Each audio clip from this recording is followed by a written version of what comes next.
Les saluda Rosana Pablo.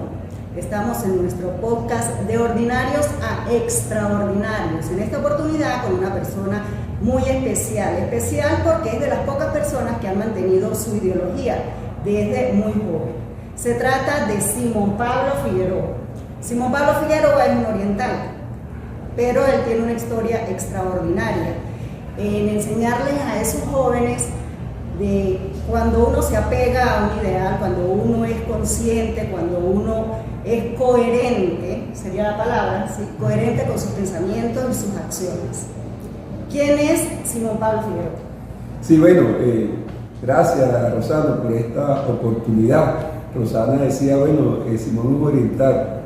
Yo quiero expresarle que yo nací en La Pastora, en Caracas, y bueno, cuando mi madre tenía 6 meses embarazada, mi papá tuvo un accidente de tránsito y muere.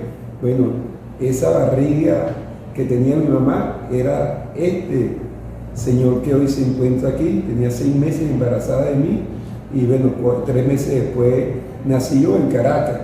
Tenía 7 hermanos más. Mis abuelos que vivían en Oriente tenían un conuquito, fueron a Caracas cuando yo tenía 3 meses y me llevaron a vivir al pueblo, porque mi mamá, bueno, no podía con los 7, ya 8, 7 niños y una niña, y se trajeron a 5 a vivir al pueblo, a Caripito, y ahí, por supuesto, aprendí a caminar, ahí comencé mi primero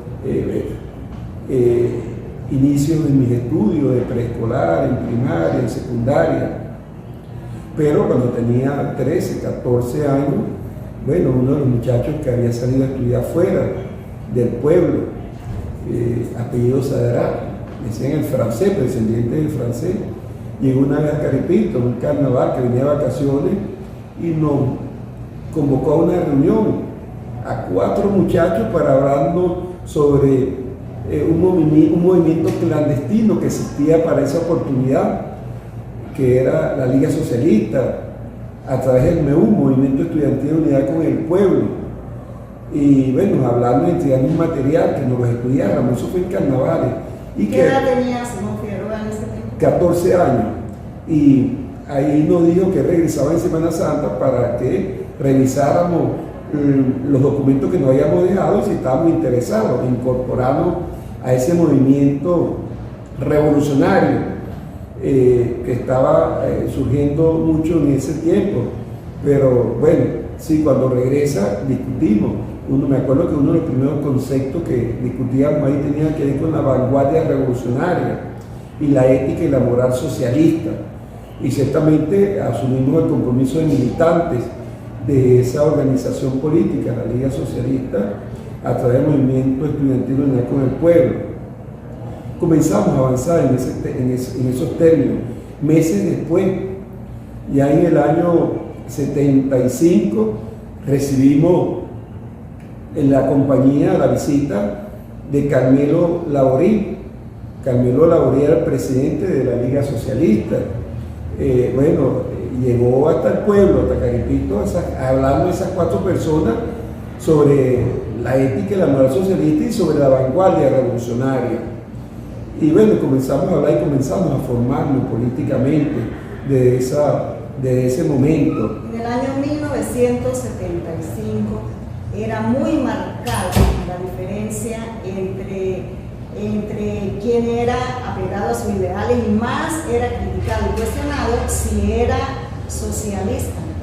Estaba estigmatizado ese trabajo, ese empeño por Era muy difícil ser revolucionario en esa oportunidad, ser socialista, porque éramos perseguidos.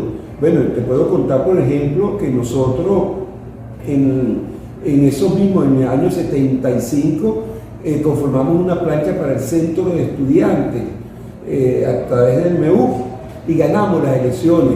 Yo pude llegar a mi casa 5 días después porque estaban los cuerpos de seguridad esperándonos, porque era un movimiento que estaba en la clandestinidad y que venía avanzando muchísimo. Y bueno, me acuerdo que estábamos marcados ya, y ya mi abuelo estaba en la puerta y por supuesto siempre nos mandaba a decir que no fuéramos todavía porque nos estaban esperando. Éramos un grupo importante de muchachos y muchachas que bueno, ya habíamos venido creciendo en esta formación política sobre ese tema. Es decir, era muy difícil ser revolucionario, y repito, y socialista en esa oportunidad. Ahorita no, porque ahorita, por supuesto, bueno, estamos en el poder político, en el poder de Estado, y de aquí no se persigue a nadie. Pero esa oportunidad sí. Bueno, y fuimos creciendo. Yo me gradué siendo parte del centro de estudiantes de ese momento, y tuve la gran oportunidad. Éramos una familia muy humilde, vivíamos en un conuquito. Y bueno, tuvimos un hermano, o tengo un hermano que es militar, que llegó el 31 de diciembre a Caripito y me preguntó que si había comenzado la universidad. Y le dije que estaba esperando cupo. Y me dijo, bueno, arregla la maleta que te das conmigo para Mérida mañana. Bueno, yo hice mi maleta y el día 1 de diciembre del año 79 arrancamos, fui a Mérida. ¿Por qué a Mérida? Bueno, porque mi hermano trabajaba aquí en Mérida, era militar, estaba destacado aquí en el destacamento 16, y bueno, ya él tenía unas relaciones aquí, y era amigo de Pedro Rincón Gutiérrez, y bueno, me dijo, no creo que Pedro Rincón Gutiérrez me vaya a negar el cupo para ti en la universidad, siendo mi hermano. Y entonces, bueno, llegamos aquí, una época de lluvia, de mucho frío, de un pueblo que, bueno, con un calor terrible, llegué todo al extremo. Creo que ha sido lo mejor que me ha pasado en la vida, de verdad que sí. Y bueno, llegué a Mérida, los primeros 3 meses quería regresarme al pueblo. No, porque lloviendo todos los días, con este frío, yo no estaba acostumbrado. Y por supuesto solamente tenía a mi hermano, no conocía más nadie. Y bueno, después con los días fui conociendo gente de Caripito que no sabía que estudiaba aquí, inclusive gente que se graduó de bachiller conmigo, dos muchachas que iban a comenzar a estudiar medicina, pero yo como llegué en enero y en marzo comencé a estudiar ingeniería. Simón Figueroa tenía miedo. No miedo, no tanto como miedo, sino siempre preocupación, porque unos muchachos, 18 años, no es fácil, un cambio de rumbo tan brusco, no era fácil. Sin embargo, ¿Tenía miedo enfrentarse a una posición política diferente o contraria?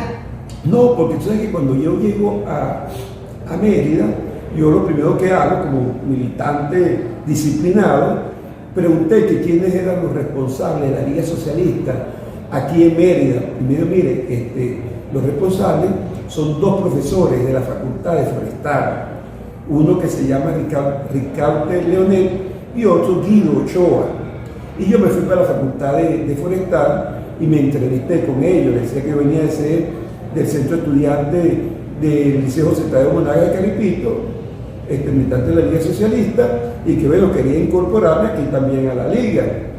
Y bueno, entonces ellos me dijeron, bueno, ¿qué quiere estudiar usted? Yo dije, bueno, ya estoy inscrito para la Facultad de Ingeniería. Me dijeron, bueno, váyase a la Facultad de Ingeniería de parte de nosotros y busque a Diógenes Andrade. Pero no pregunte por Diógenes Andrade, pregunte por el fantasma.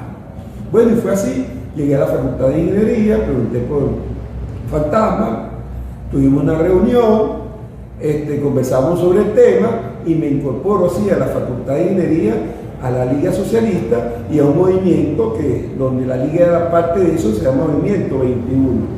Y ahí, bueno, en esta parte de la Liga Socialista conocí a mucha gente, ante Normalín Guevara, que es un gran militante de la Liga Socialista, hoy día es mi compadre, es el padrino de mi hijo, y que sigue siendo, todavía se siente militante de la Liga Socialista. Bueno, y comenzamos a hacer un equipo que eso nos permitió, bueno, primero ser vicepresidente del Centro Estudiante de Ingeniería, presidente después luego del Centro Estudiante de Ingeniería, miembro de la Federación, miembro del Cauto, miembro de la Asamblea, es decir, ocupé muchísimos cargos estudiantiles y eso me permitió, bueno, un respeto en la Universidad de los Andes como estudiante revolucionario. ¿Quiere decir que ya para el año, qué año sería ya?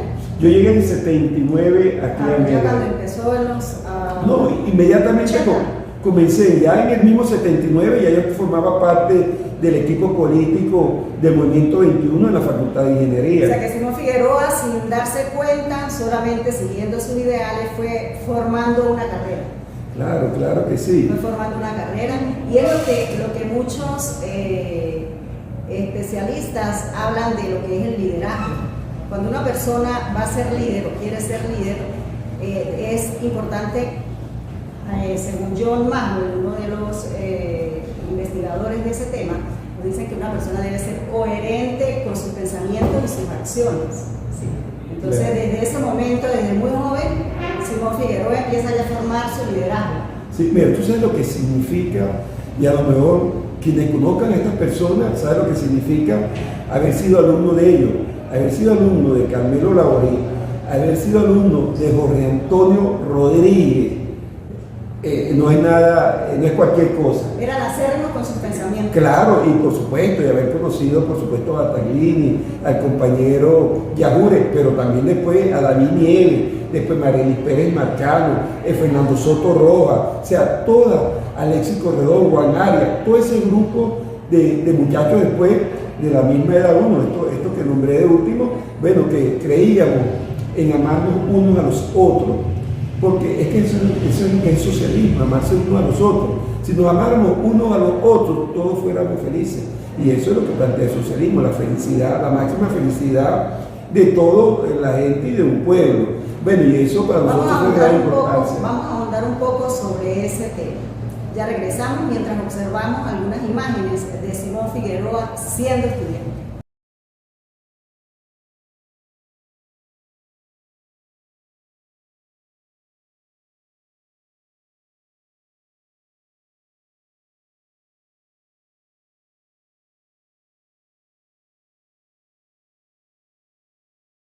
Figueroa, ya vimos un poco de lo que ha sido su carrera durante todos estos años y cómo se fue formando como líder dentro, manteniendo su ideología, siendo coherente con sus sentimientos. Por eso se convierte Simón Figueroa en una persona extraordinaria. ¿Por qué? Porque hemos observado distintos personajes, distintas personas a nivel mundial, no solamente estamos hablando de Venezuela, donde a los 40 años se vuelven socialistas. A los 30 años se vuelve socialista. Simón Figueroa desde los 14 años marcó su ideología y al día de hoy, en el año ya finalizando 2023, mantiene su posición, que le ha permitido escalar un poco o toda su vida, toda su carrera en diferentes cargos dentro del gobierno regional y nacional. Mira, ¿Por qué es socialista Simón Figueroa? Mira, tú sabes que para retroceder un poquito, ¿no? Yo estudiaba sexto grado. Era la profesora Reina Brito, si mal no recuerdo, allá en la escuela Pedro Gual. Nosotros ¿En Caripito? En Caripito teníamos ¿Hermana de un problema. Vicente Brito? No, fue hermana de un amigo que fue alcalde del pueblo, de la oposición, pero al final fue amigo y fue profesor mío también suplente en el Liceo Central Monaga de Caripito. Bueno, nosotros en esa oportunidad, no sé por qué protestamos, estudiando sexto grado y sacamos los pupitres del colegio. Eso nunca se había visto, que unos alumnos de sexto grado protestaran y sacaran. Después muy asustado porque el director de apellido era muy severo, ¿no? Sobre eso, entonces nos tocó después meter las sillas al colegio, eso, pero fue mi primera protesta recia, un acto de rebeldía. Porque eso uno lo lleva en el corazón, ¿ves? Y si hay algo que yo nunca acepté fue el abuso contra el movimiento estudiantil, siempre me rebelé contra eso, pero es una cosa que uno lleva en el corazón y que bueno, nació con eso, pero faltó que alguien lo orientara sobre el tema y lo formara y bueno, y así nos formamos nosotros en este andar de la vida, llegando, y bueno, pero con algo bien importante, ¿no? Nos formamos, pero también seguimos estudiando. O sea, la universidad fue una gran escuela para nosotros. ¿Y se graduó de ingeniero? Claro, me gradué de ingeniero. Inmediatamente que me gradué, concursé en la universidad y comencé a trabajar en la universidad, pero ya no tenía ni un año en la universidad cuando me convertí secretario de organización del Sindicato de Profesionales y Técnicos y después me convertí en el secretario general de ese sindicato, que era la máxima autoridad. Y luego siempre dentro de la Liga Socialista. Siempre dentro de la Liga Socialista. Y después me convertí en secretario general nacional de profesionales y técnicos de las universidades nacionales. Y después me convertí en presidente nacional de ese mismo organismo, de las universidades nacionales, de los profesionales y técnicos, es decir, toda una carrera en defensa de los derechos de las instituciones donde he estado. Me dice la producción que incluso viajó fuera del país representando a Venezuela. Claro, yo porque después de estar en la universidad tuve la gran oportunidad de desarrollarme en la universidad, donde hice varios trabajos de investigación, uno a través del CSHT, otro a través de la UAPI, hice varios manuales, me gradué luego de abogado en la Universidad de los Andes, luego hice un posgrado en gerencia empresarial, hice varios cursos de especialización en el IESA, y me fui formando en esta parte gerencial y en un momento me llaman del Ministerio del Trabajo en Caracas para que me fuera a Caracas a prestar mis servicios, a ayudar pues, allá en el Ministerio en relaciones laborales. Y me fui de comisión de servicio a Caracas y estuve como asesor en relaciones laborales, después me mandan a Oriente como responsable del Oriente del país del Ministerio del Trabajo y luego regreso a Caracas nuevamente, responsable de Miranda del Ministerio del Trabajo y después como director nacional de relaciones laborales. De verdad que fue una gran experiencia que tuvimos en el Ministerio del Trabajo. De ahí pasé también de comisión de servicio al Ministerio del Ambiente y de ahí en la Dirección Nacional de Manejo de Desechos, de Residuos y Desechos Peligrosos, sustancias, materiales y desechos peligrosos. Ahí, bueno, bajo el direccionamiento de la ministra Yubiri Ortega y por supuesto de manera directa con un gran profesional, una persona de quien aprendí muchísimo, Alex Segarra, Jesús Alexander Segarra, ingeniero forestal, compañero aquí del Movimiento 21, profesor también de la universidad, pero que es un doctorado en esta área, conocedor muchísimo de la parte de ambiente, y así trabajé con otras personas ahí como Miguel Rodríguez, ingeniero Miguel Rodríguez, también profesor de la Universidad de los Andes, compañero, yo ahora recibía en el Centro de Estudiantes de la Facultad de Ingeniería, ahorita gobernador del Estado de Amazonas, y de verdad que me dio una gran escuela. Pero tuve la oportunidad de ser representante de Venezuela ante el Convenio de Seguridad Química y estuve en varios países del mundo, muchísimos países, prácticamente en casi todos los países asiáticos. Estuve en muchos países en Europa, Centroamérica, Sudamérica. Verdad que una gran experiencia representando a Venezuela en estos convenios para tratando de ayudar con el asunto del cambio climático, pero fundamentalmente lo que eran los convenios de Estocolmo, Rotterdam y Basilea, que más que todo la transfronterización de materiales, sustancias materiales y desechos peligrosos. Una gran experiencia, de verdad, ser representante de Venezuela. Yo recuerdo que una de mis grandes experiencias fue Cartagena, Colombia, cuando en esa oportunidad Estados Unidos pretendía que se cambiara en Basilea un artículo que no recuerdo en este momento para que la transfronterización de materiales y desechos peligrosos se hiciera así en consentimiento de las partes, sino que de manera directa cualquier país pudiera sacar sus desechos peligrosos y colocarlos en otros países. Me acuerdo de que, bueno, yo estoy esperando porque hay 194 países, si mal no recuerdo, esperando que alguien se opusiera a esa decisión, pero cuando faltaban segundos para que se aprobara, yo levanté la mano en nombre de Venezuela y dije que nosotros no podíamos aceptar que los países, pero específicamente Venezuela, por la cual yo estaba hablando, se convirtiera en el patio trasero de los Estados Unidos para estar depositando todos sus desechos peligrosos. Bueno, y ahí inmediatamente el representante de Cuba, el representante de Ecuador en ese momento, Bolivia, Nicaragua, todo el mundo apoyó mi propuesta. Y se negó porque solamente con una persona que lo vetara, ya solamente con mi posición ya estaba vetada esa propuesta de Estados Unidos, pero bueno, ahí se sumaron muchísimos países y por supuesto logramos evitar que se aprobara ese desastre pues, que está llevando. Por eso es que hay algunos países asiáticos que no son parte del convenio, donde todos esos desechos eléctricos y electrónicos son llevados por parte de Estados Unidos, porque muchísimos de esos desechos no tienen una disposición final para, desde el punto de vista de la destrucción de ellos, entonces tienen que enterrarlos y eso comienza a contaminar los suelos, las aguas, todo. Bueno, yo estuve visitando muchísimas universidades, casi todas las universidades nacionales, incluyendo la ULA. Yo era ponente de un gran trabajo que hice con documentación internacional, producto de esos viajes míos, llevando y alertando a la gente lo que estábamos pasando producto de los desechos eléctricos y electrónicos, que en ese momento decíamos que en 100 años no iba a haber dónde depositar los desechos eléctricos y electrónicos si seguíamos con esta carrera de desarrollo tecnológico sin tomar en cuenta los procesos de disposición final de los mismos de manera adecuada. Era un tema muy álgido y había mucho poder económico sobre él. Por supuesto que sí. Y yo pasaba unos videos que me entregó, por cierto, una persona que hizo la exposición de eso, y yo me le acerqué. Eso fue, creo que fue no en Singapur, no, eso creo que fue en Indonesia, en Bali.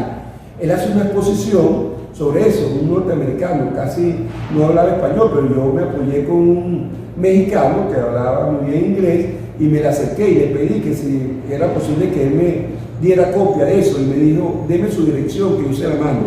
Yo pensé que no me la iba a mandar, y como a los 20 días, cuál es mi sorpresa, que el Ministerio del Ambiente me diera un paquete, bueno, con muchísimas copias de ese trabajo de esa persona, alertando al mundo sobre eso. Bueno, y ese uno de esos CD, yo lo pasaba en cada una de las universidades donde iba. Me acuerdo que aquí en ciencia fue espectacular, con el compañero Rúfula, que me ayudó a hacer la convocatoria. Espectacular, y la receptividad. Lo mismo en Etzulia, de verdad que eso tuvo mucho. Inclusive, nosotros llegamos a tener un preacuerdo con Singapur para la destrucción, más que todo de los celulares y de todos estos equipos eléctricos y electrónicos.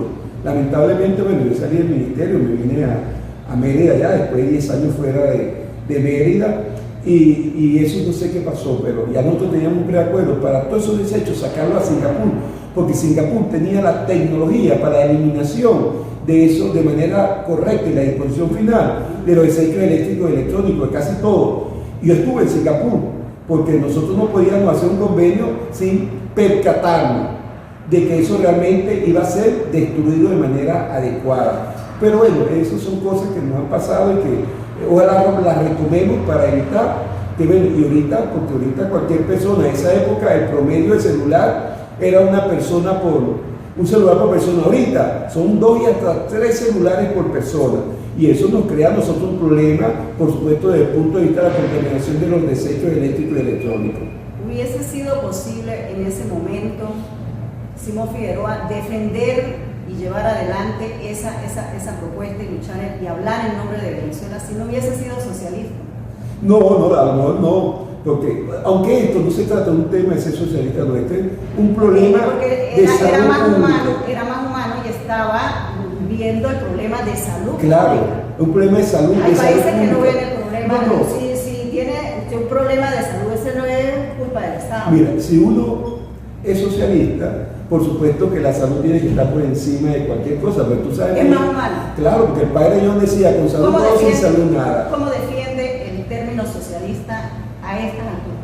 No, es que tengo que seguir defendiendo porque creo que es la vía para que nosotros podamos atender a nuestro pueblo. Es decir, en un país capitalista no se hubiesen entregado 5 millones de viviendas al pueblo de manera gratuita. En un país capitalista no se atiende el problema de salud de manera gratuita. En un problema de salud no se entiende. En un país capitalista no se atiende de manera gratuita la educación. ¿Ve? Ahora, ¿qué nos ha costado a nosotros? Ser socialistas nos ha costado, bueno, tantos bloqueos y tanta hazaña contra nuestro país que nos han hecho mucho daño. Porque nosotros, con ser socialistas, no le estamos haciendo daño a nadie, le estamos haciendo un bienestar a nuestro pueblo. Y luego repito, para mí el concepto de socialista es amarnos uno a los otros. Para mí ese es el socialismo. Y para amarnos uno a los otros tenemos que estar pendientes del problema de la salud de la gente, tenemos que estar pendientes de la habitación de la gente, tenemos que estar pendientes de la educación de la gente. Pues entonces, ¿qué es difícil? Porque uno lo pasó también. Uno salía de su casa al trabajo y sabe que vive en una vivienda alquilada y que de repente a veces no tiene ni cómo pagar el alquiler. ¿Ven? Eso es muy difícil. Y salir, por supuesto, a la calle y saber que tiene un niño enfermo y que no tenga cómo comprarle los medicamentos, no tenga los medicamentos. Por eso es que nosotros nos hemos dedicado a eso, a garantizarle a los niños su derecho a vivir en mejores condiciones Y eso nos ha costado, por supuesto, tanto daño contra la patria. ¿Ves? Y yo llamo a eso, que nos olvidemos de posiciones políticas, partidistas, que nos centremos en atender al pueblo, independientemente de la posición que tengamos, porque con eso vamos a ver que así vamos a avanzar, que nos vamos a querer uno de los otros. Es posible que nosotros, que tengamos posiciones diferentes, a veces ni nos hablamos con el vecino. No, hermano, nosotros tenemos que el vecino es la persona que va a estar al lado de nosotros toda la vida, ¿ve? Y no podemos estar peleados con los vecinos. Yo donde vivo, afortunadamente tengo buenas relaciones con todos mis vecinos y la gran mayoría no comparte mi posición política, ¿ve? Pero nos respetamos como amigos, como vecinos y nos ayudamos entre todos, ¿ve? Porque bueno, así es la vida, así tiene que ser la vida. Y aquí lo que hay que llamar es a la unidad de todo nuestro pueblo, que juntos podamos seguir haciendo las cosas y que nos respetemos independientemente de cualquier posición que tengamos. Amigo, Simón Figueroa desde los 14 años lidera la Liga Socialista en Venezuela. Simón Figueroa estudió ingeniería, estudió derecho, lleva 2 profesiones, siguió escalando bajo su ideología socialista y hoy día representa uno de los principales municipios del estado Mérida, Venezuela, el municipio Campolivas. Simón Figueroa, ¿en qué momento, para llegar aquí, se casó? Bueno, yo llegué a Mérida. ¿Cómo se enamoró Simón Figueroa con tanto trabajo? Yo llegué a Mérida en el año 79, en el año 83, recién llegada mi esposa a Mérida a estudiar en la Facultad de Economía, nos conocimos y nos enamoramos en el año 83. Vamos a cumplir ahorita en 19 por civil, 32 años de casado. Y el día 21 de diciembre cumplimos años de casado también, 32 años por la iglesia. Nos casamos en Boconó, estado de Trujillo, y bueno, formamos una familia, 2 hijos, Arnaldo Andrés y María Valentina. Arnaldo Andrés es abogado, estudia ciencias políticas también, trabaja conmigo. Mi hija es estudiante de medicina, va para 2º año en la Universidad del Zulia. Y bueno, ahí avanzando con eso, pero bueno, eso nos ha llevado a nosotros a tener una familia, a integrarnos, a juntos. Hemos pasado por muchísimas cosas, porque bueno, cuando nos casamos muy jóvenes, ella siendo economista, yo siendo ingeniero, yo trabajé en la universidad, ella luego también inició a trabajar en la Universidad de los Andes. Bueno, de la universidad seguimos toda una vida juntos y bueno, y ya hasta esta fecha, bueno, felizmente casados, con nuestros hijos, avanzando, haciendo las cosas, pendiente de ella. Ella se ha dedicado más a los niños y yo a mi actividad política, ¿ves? Aun cuando ella me apoya absolutamente en toda mi actividad y comparte mi ideología política, bueno, ella se ha dedicado más a eso, porque a los niños hay que dedicarle, hay que estar pendiente de los niños, al hogar hay que dedicarle, ¿ves? Y se ha dedicado a eso, pero bueno, también es economista, es contador público, tiene un estudio avanzado en la parte de aduana, también se dedicó a estudiar también, y el ejemplo que le estamos dando a nuestros niños y a nuestras niñas, que estudien. Todo creo que esto es fundamental. Yo te voy a echar un cuento porque yo soy profesional y porque me dediqué a estudiar. Yo recuerdo que tenía 15 años, 15, 16 años, teníamos un conuquito, teníamos mucho, bueno, cacao, pero teníamos mucho cambur, plátano. Y una vez nosotros salimos del conuco, la primer conuco que está en el pueblo de Caritrito, el primero que se consigue es el de nuestro, todavía está, a estas alturas todavía está ya nuestro conuco. Bueno, ya pasó a ser, ese era de mi abuelo, pasó de parte de mi mamá, de sus hermanos, bueno, está ahí. Y nosotros, yo salí con mi abuelo, yo iba muchísimo con mi abuelo al conuco, y cada uno de nosotros traía 2 racimos de plátanos, cambures en el hombro. El 2 y yo 2. Mi abuelo era muy fuerte, mi abuelo era de la familia de Prieto Figueroa. Y entonces nos fuimos caminando. Esta historia se viene bien atrás. Sí, veníamos caminando, eran como 500 metros del conuco hasta el mercado. Y cuando llegamos, me acuerdo que un tipo dijo, bueno, le doy 3 lochas por cada racimo de cambur. Entonces mi abuelo dijo, bueno, pero ¿cómo vamos a recibirte de locha si eso nos ha costado tanto? Entonces mi abuelo me hacía señas que me callara, porque si no, no nos iban a comprar más y eso. Y entonces yo me puse muy bravo y mi abuelo me dijo, vámonos. Y nos fuimos con los racimos para la casa. Y yo, mi abuelo, es preferible que nos comamos eso a que estemos regalando nuestro trabajo. Mi abuelo no habló en todo el camino. Estaba como medio bravo conmigo porque, bueno, tú sabes cuáles son las mafias ahí, porque es que la gente cree que los problemas con los campesinos en la producción es ahorita, ¿no? Eso data de hace mucho tiempo, donde por supuesto esa vía capitalista inhumana se aprovechaban de los campesinos para enriquecerse. Y entonces, bueno, nos fuimos para casa, caminamos como 500 metros más con nuestros. Así, mi abuelo me habló todo el camino y mi abuelo hablaba mucho. Cuando llegamos, era un día jueves, me acuerdo del día jueves, porque yo normalmente los jueves le cortaba las uñas a mi abuelo. Y entonces llegamos, él se metió en su baño, yo me metí en el baño también. Y luego nos bañamos, cuando salimos, yo comienzo a cortarle las uñas a mi abuelo y mi abuelo no hablaba.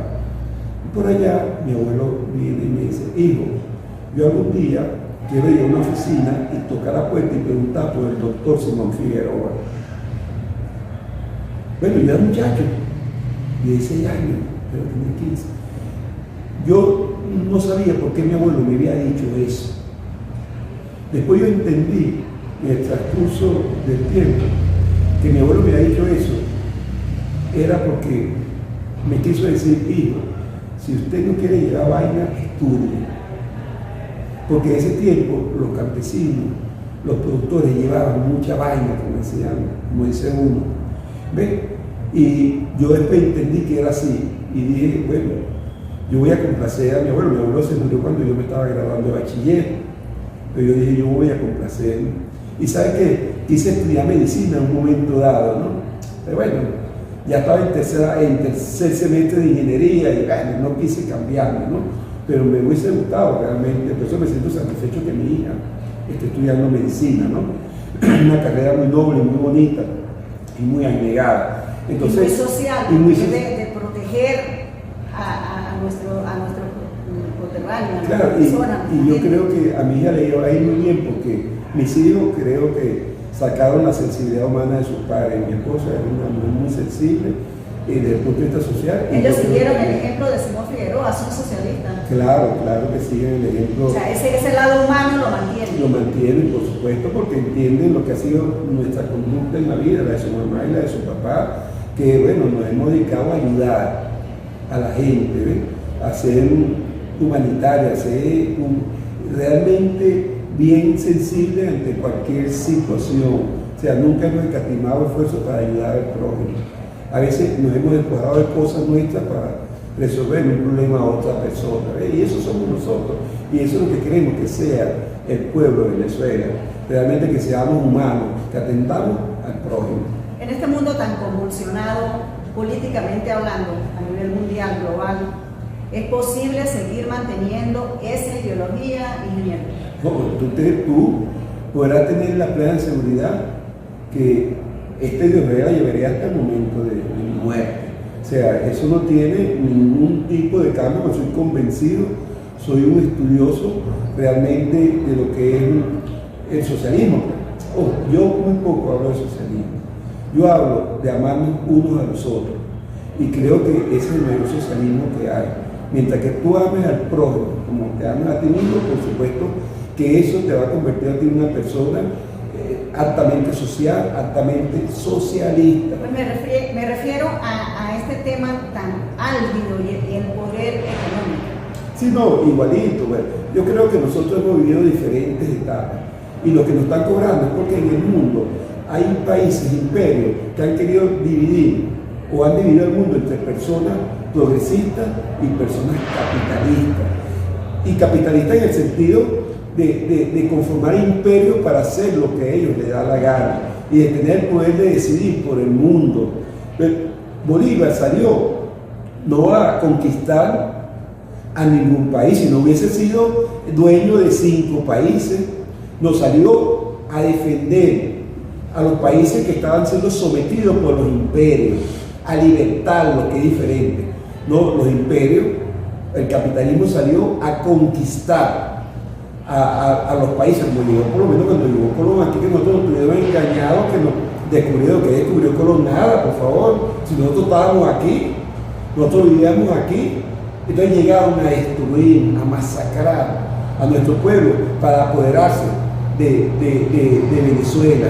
Bueno, y gracias a eso, a ese corazón que han tenido los venezolanos, hemos tenido un corazón noble, pero también hemos tenido un corazón guerrerista para defender la patria, no para pelear con nadie, ni con otro, ni a conquistar ningún otro país. Aquí la gente salió fue a defender la patria, a defender lo que nos corresponde y a decirle al mundo que nosotros nadie nos conquistó, ni nadie nos libertó, ni nadie llegó al país a decir que bueno, que fuimos libertados. No, nosotros estábamos aquí, nuestros antepasados estaban aquí y eran felices viviendo, hasta que llegó Colón, por supuesto, a masacrar a este pueblo, y no solo a Venezuela, a otro. Y bueno, en nombre del reino español. Y bueno, ahí es que nosotros aprendimos a defendernos. O sea, a Venezuela nadie le ha regalado nada. Venezuela todo lo que tiene es porque se lo ganó en los campos de batalla. A pulso, por supuesto. Yo soy gran admirador de mucha gente en Venezuela, bueno, de Bolívar, por supuesto, de Sucre, de Piar, de todas esas personas, de Páez, independientemente de que mucha gente tenga su criterio, nadie puede decir que el llanero con mayor capacidad guerrerista fue Páez. Y bueno, el Negro Primero, o sea, personas que hasta el último momento de su vida llegaron a manifestar su lealtad. Recuerda que cuando Negro Primero herido de muerte en la batalla de Carabobo y Páez pensó que estaba huyendo, dijo, no, ya cobarde. ¿Qué hizo Negro Primero? Se le acercó y le dijo, mi general, no estoy huyendo, vengo a decirle a Dios porque estoy muerto. Bueno, nosotros esos esquemas de la historia no podemos dejarlo atrás.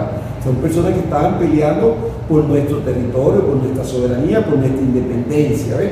Y eso hay que llevarlo siempre como un ejemplo. Y en esta etapa que estamos viviendo, eso tiene que tener mayor significado para nosotros. Por lo menos, yo que estoy aquí en Campo Elías, a mí me sorprende mucho que yo cuando leí la historia y cuando vi historia en tercer año, en la escuela inclusive, yo nunca vi el nombre de Vicente Campo Elías en ningún lado. Y después cuando llego a este municipio me pongo a leer sobre Vicente Campo Elías.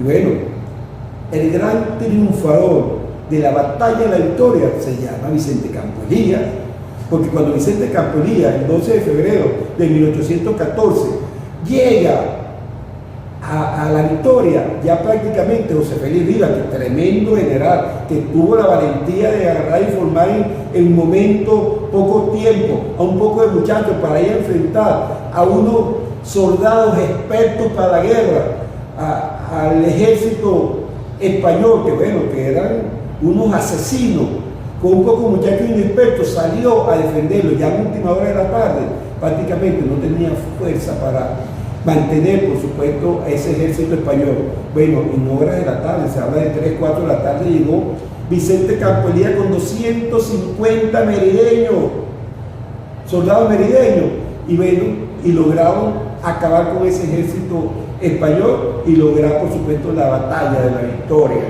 Y así como eso, estuvo en la batalla de Niquitao, pero de ahí no habían pasado tantos días, eso fue el 12, ya el 28 de febrero de ese mismo año estaba en la batalla de San Mateo en Valencia, una batalla terrible, fue herido de bala.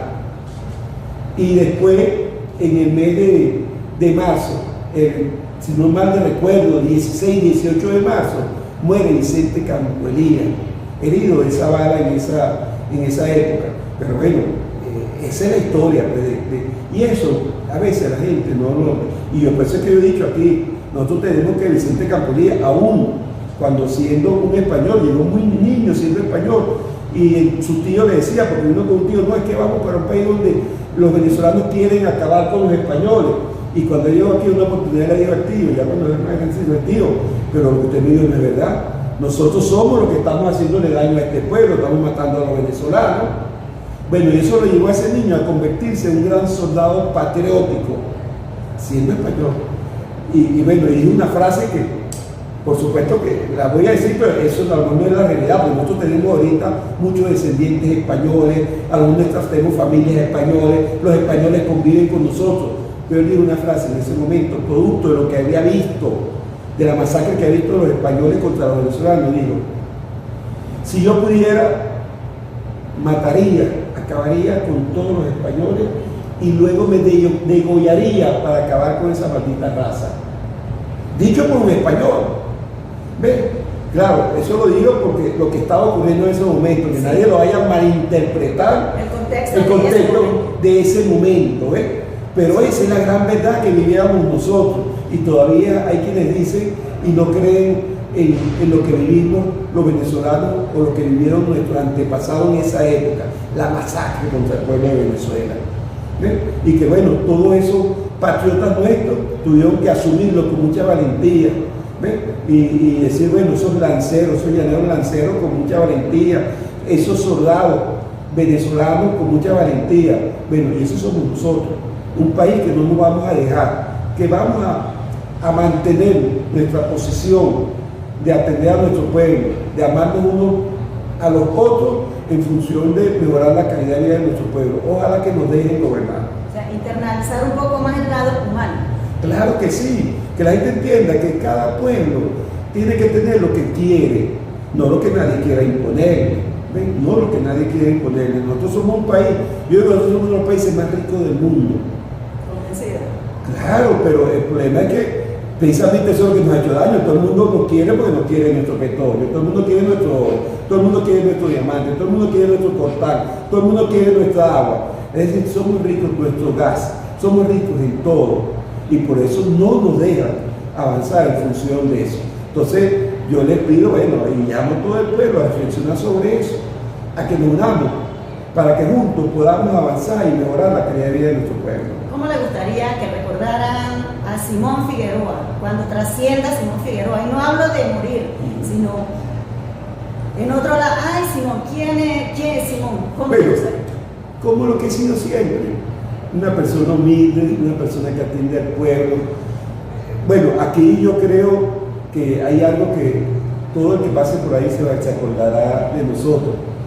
El monumento de José Gregorio Hernández, que está en la vía principal de Giro, donde todos los días muchísima gente, y cada día estamos invirtiéndole más para convertirlo en un centro religioso turístico de Venezuela, el segundo del país de ellos después de Notú, pero por supuesto el más grande del país y del mundo. Un reconocimiento que le hemos hecho a José Gregorio Hernández por tantos favores y milagros que le ha hecho a nuestro pueblo. Y bueno, y eso, por supuesto, en mi condición de católico,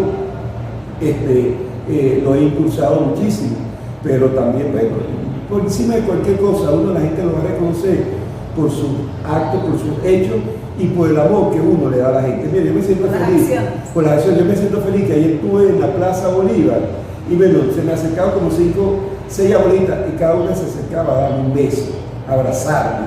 Eso es lo que le llena a uno. ¿Ven? Y cuando lo hacen, ¿sabe? Porque yo le respondo con la misma moneda, le doy un beso y un abrazo. Porque en cada una de esas abuelitas he estado en su casa, he estado comprometido con ella, hemos venido ayudando, ¿ve? En todo lo que sea.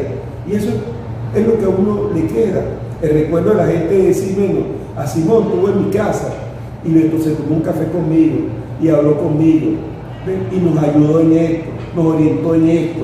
Eso es lo que le queda a uno. O sea, la humildad tiene que estar por encima de cualquier cosa. La arrogancia, la prepotencia, la falta de humildad no nos lleva a nada. Lo que nos lleva es el rechazo de la gente. ¿Ven? Desafortunadamente la gente que confunde muchísimas cosas sobre esos temas, ¿ven? Y entonces, bueno, quieren hacerlo responsable a uno de todo lo que pasa. No, cada cosa tiene su contexto. Yo puedo asumir todo lo que me corresponde a mí como persona para la atención que le he dado al pueblo. Y yo he dicho en muchas oportunidades, el único municipio en toda Venezuela donde se reparte medicamentos todos los días es en este municipio, de manera gratuita. Donde se hacen exámenes gratuitos todos los días en este municipio. Completamente gratis. Completamente gratis. Yo recuerdo que en la época de la pandemia, cuando estuvo Maduro, nosotros tenemos un laboratorio que producía los medicamentos que se utilizaban para el COVID. Bueno, yo compré más de 30.000 kits y los regalaba al pueblo. La gente iba para el hospital y en el récipe le ponían pasar por la alcaldía de Campo Elías buscando a toda la población que el tratamiento. Y no solamente de Campo Elías, de todo el estado. Inclusive había gente que no era hasta fuera del estado a buscar un medicamento, medicamentos extremadamente costosos, y aquí los regalaban.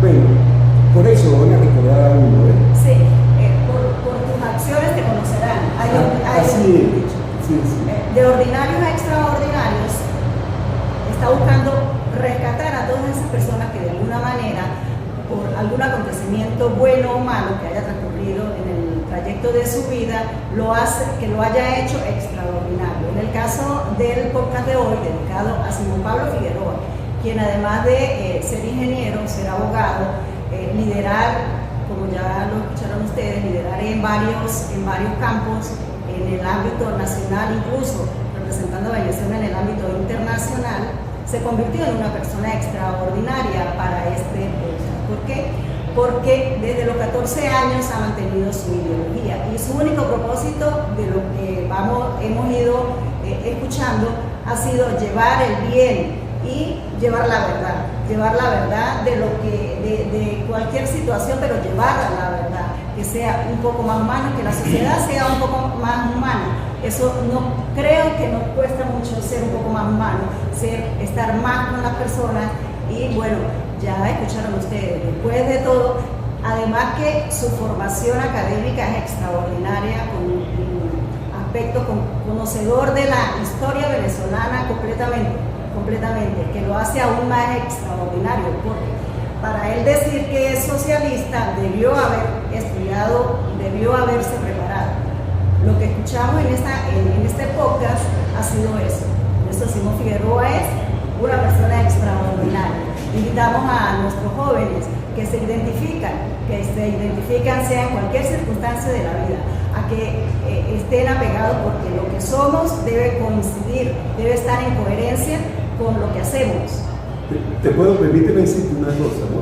Ya para cerrar, sabes que yo conocí al presidente Nicolás Maduro, compartí muchísimo con él en los años 78, por ahí, más o menos 79, un hermano a quien yo le sigo, Hugo Figueroa, que es médico, traumatólogo. Él compartió muchísimos actos con Nicolás porque yo me vine a Mérida, así se quedó allá en el centro del país, pero conocí al presidente de esa oportunidad.